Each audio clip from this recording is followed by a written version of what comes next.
Iran, sixth day of anti-regime protests.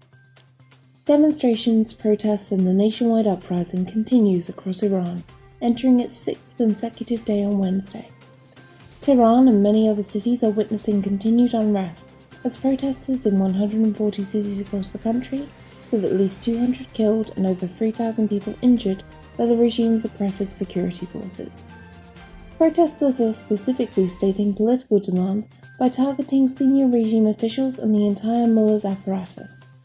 The network of the MEK inside the country has recorded 251 martyrs killed by the regime's suppressive forces in 20 cities during the nationwide uprising.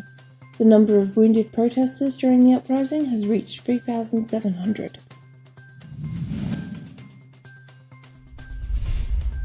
Britain's Express.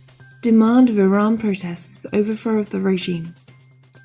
The demand of the Iran protests that have erupted around the country is the overthrow of the regime, Shahin Ghabari of the National Council of Resistance of Iran has told Britain's Express.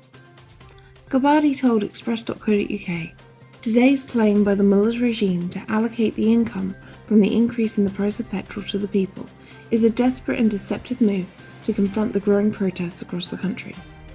He said the Iran protests have moved beyond anger over the price of petrol and have taken aim at the regime as a whole.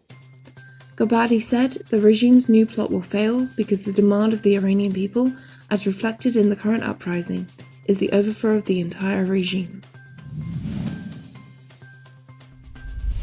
Iran protests. Regime shut down the internet. Following the anti-government protests across Iran, which first flared Friday, the Iranian regime shut down the internet to create an information blackout to stop the flow of information about the brutal crackdown. Amnesty International tweeted Monday, "We're horrified at reports that dozens of protesters have been killed in Iran, hundreds injured and over 1,000 arrested since Friday. We're alarmed that the authorities have shut down the internet to create an information blackout of their brutal crackdown. We're investigating." NetBlocks, an NGO that monitors digital rights, said that by Saturday Iran's internet connectivity was 5% of what it was earlier in the week. It is very clear that this is an act to crack down on the protesters and it must be stopped. State-run newspaper. Iran protest leaders to face execution.